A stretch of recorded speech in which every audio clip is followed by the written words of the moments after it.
تو عمران خان کے بارے میں یہ جو کلپ آپ نے ابھی سنا ہے، اس کو سننے کے بعد تو آپ کو سمجھ آ جاتا ہے کہ کہانی کیا ہے. اور محسن بیگ جو ہیں انہوں نے صاف طور پہ کہا ہے کہ عمران خان جو ہیں وہ اسرائیل کے لیے کام کرتے ہیں، اور عمران خان کے دور اقتدار میں سب کو پتا ہے کہ اسرائیل سے ایک جہاز پاکستان آیا تھا. مگر یہ بھی آپ کو پتا ہے کہ عمران خان نے پہلی بار جو اسرائیل ہے وہ اپنا ڈیلیگیشن بھی بھیجا تھا. مگر ساتھ ہی میں آپ کو یہ بھی کلیئر کر دوں کہ میرا جو ایڈیٹر ہے جو یہ ویڈیو ایڈٹ کر رہا ہے، اس کا یہ کلیم ہے کہ عمران خان کے اوپر یہ بہتان ہے اور یہ جو عمران خان کا ویڈیو ہے یہ ٹیمپرڈ ہے. اگر تو یہ ٹیمپرڈ ہے تو پھر بھی اگر ہم عمران خان کے اگلے پچھلے بیانات دیکھیں تو اس میں قادیانیوں کا جو ایک سرغنہ تھا اس کا ایک کلپ جو ہے وہ منظر عام پر اگر ہوا تو میں یہاں پہ لگا دوں گی، جس میں وہ خود یہ کہہ رہا تھا کہ عمران خان جو ہیں وہ ہمارے پاس آئے تھے، انہوں نے کہا تھا کہ اگر آپ ہمیں ووٹ دیں گے تو ہم آپ کے حقوق کا تحفظ کریں گے، اور وہ قادیانیوں کا ایک بڑا سرغنہ تھا. لیکن بہرحال پھر بھی کسی کے اوپر ایسے الزام نہیں لگانا چاہیے، اس لیے میں نے ایمانداری کے ساتھ دونوں کلپس آپ کے سامنے رکھ دی ہیں. فیصلہ آپ لوگوں نے خود کرنا ہے کہ آپ کو کیا لگتا ہے کہ یہ ٹیمپرڈ ہے یا یہ ٹیمپرڈ نہیں ہے. لیکن آپ یقین کریں کہ پرویز مشرف صاحب کا جب دور تھا، ہم اس وقت اتنے چھوٹے بچے تھے کہ سینس بھی نہیں تھی، اور پرویز مشرف جو ہیں ان کو بعد میں جیسے جیسے ہم بڑے ہوتے گئے، یقین کریں کہ میں ذاتی طور پہ بہت پسند کرتی تھی.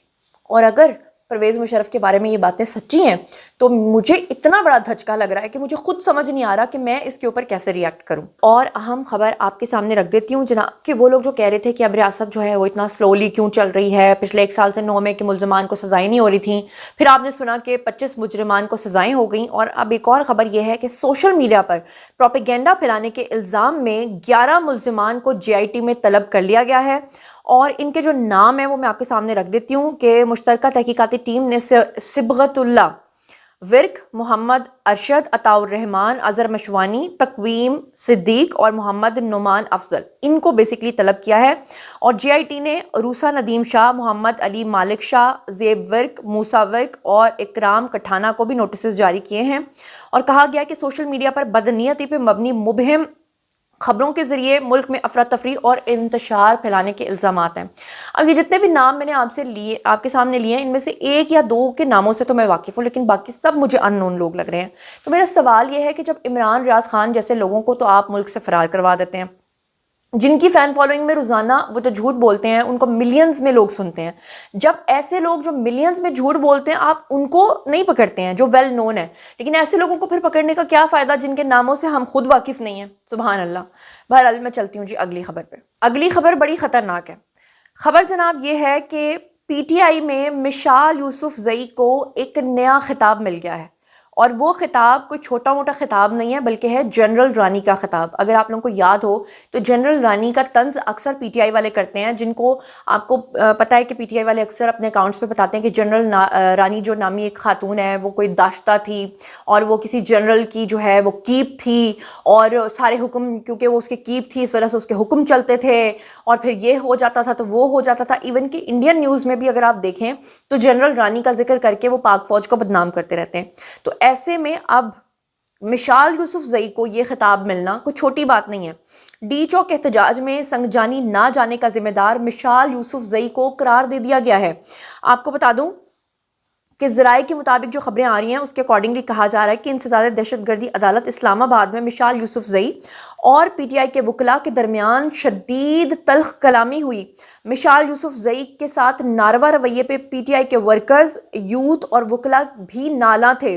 انصاف لائرز جو فرنٹ ہے ILF، ان کے ایک عہدیدار کا وائس نوٹ منظر عام پر آیا ہے جس میں اس نے کہا کہ مشال یوسف زئی کی غلط بیانی معاملات کے بگاڑ کا باعث بنے. انہوں نے کہا کہ مشال نے ضمانت کیس فکس ہونے کے باوجود 150 سے زائد کارکنان کو ورغلایا. وائس نوٹ کے مطابق اس میں یہ کہا گیا کہ PTI ذرائع کے مطابق مشال یوسف زئی پارٹی میں تفریق پیدا کر کے بانی اور ورکرز کے رہائی میں رکاوٹیں کھڑی کر رہی ہیں. اور ILF کے جو عہدیدار تھے انہوں نے ڈی چوک میں بھی سنگجانی نہ جانے کا ذمہ دار جو ہے وہ مشال یوسف زئی کو قرار دیتے ہوئے کہا، بلکہ انہوں نے کہا کہ بشا بی بی اور علیمہ خان میں مشال یوسف زئی دراصل درار ڈالتی ہیں، یعنی کہ نند اور بھابھی کے بیچ میں جو جھگڑا ہے وہ بھی مشال یوسف زئی کی وجہ سے ہے. انہوں نے کہا کہ مشال یوسف زئی کی غلط بیانی کی وجہ سے معاملات بگڑتے ہیں اور وہ فوٹو سیشن اور ویڈیوز کے لیے سامنے آ جاتی ہیں. کہا گیا کہ کارکنان کے کھانے کے انتظام میں بھی ہنگامہ آرائی کروائی گئی اور وزیر اعلیٰ خیبر پختونخوا علی امین گنڈا پور کے فنڈ سے 1,30,000 روپے کا کھانا بھی منگوایا گیا۔ یہ کارنامہ بھی انہی کے نام پہ آ رہا ہے۔ پی ٹی آئی میں مشال یوسف زئی کو جنرل رانی کا خطاب مل گیا۔ پارٹی ذرائع کا کہنا ہے کہ مشال یوسف زئی حقیقی آزادی کو تحریک کو نقصان اور ناممکن بنانے کے مشن پر کام کر رہی ہیں۔ اب یہ فیصلہ تو آپ لوگوں نے کرنا ہے کہ وہ جنرل رانی ہیں یا نہیں ہے، لیکن میں نے آپ کو بتا دیا۔ ایک اور مزیدار اور اہم خبر یہ ہے کہ بنگلہ دیش کے جو وزیر اعظم ہیں انہوں نے یہ کہا ہے کہ ہم 1971 میں جنگ کے مسائل کو پاکستان کے ساتھ مل کر حل کرنا چاہتے ہیں اور پاکستان کے ساتھ تعلقات کو مضبوط کرنا چاہتے ہیں۔ اس سے پہلے میں نے ٹویٹ کی تھی کہ جناب ہمارے جتنے بھی سنگرز ہیں، ہمارے جو جل بینڈ ہے وہ بنگلہ دیش میں جا کر انہوں نے پرفارم کیا اور اتنی محبت ان کو ملی کہ وہاں پہ فوج بلانی پڑ گئی۔ اس کے علاوہ راحت فتح علی خان نے وہاں پر جا کر کانسرٹ کیا، ان کو بہت زیادہ محبتوں سے لوگوں نے نوازا۔ بھارتی میڈیا آج کل اتنا زیادہ سیخ پا ہے، بنگلہ دیش پاکستان کے ساتھ وہی بھائی چارہ دوبارہ سے شروع کر رہا ہے، پاکستان کے ساتھ تجارت کر رہا ہے، اور اب تو کچھ اس طرح کی خبریں بھی سننے کو مل رہی ہیں کہ اب ہماری جو پاک فوج ہے وہ وہاں کے جو فوجی ہیں ان کو تربیت بھی دیا کرے گی، اور اس کے اوپر بھارت جو ہے وہ انتہائی پریشان ہے، سیخ پا ہیں، ان کو سمجھ کچھ آ نہیں رہی ہے۔ دوسری طرف یہ جو آج کی خبریں میں نے آپ کے ساتھ شیئر کی ہیں یہ بھی آپ کے سامنے ہے۔ باری ہے جی آپ لوگوں کی، آئی کامنٹ سیکشن میں اور بتائیے آپ ان تمام چیزوں کے بارے میں کیا سوچتے سمجھتے ہیں۔ جو کچھ بھی آپ سوچتے سمجھتے ہیں شیئر کیجیے، پرسنلی جواب دوں گی۔ مزید خبریں، ولاگز، انٹرویوز اور ذاتی تجزیے جاننے کے لیے میرے ساتھ کنیکٹڈ رہنا ہرگز مت بھولیے گا۔ چینل کو سبسکرائب کر لیجیے گا۔ اپنا بہت خیال رکھیے گا۔ اللہ نگہبان۔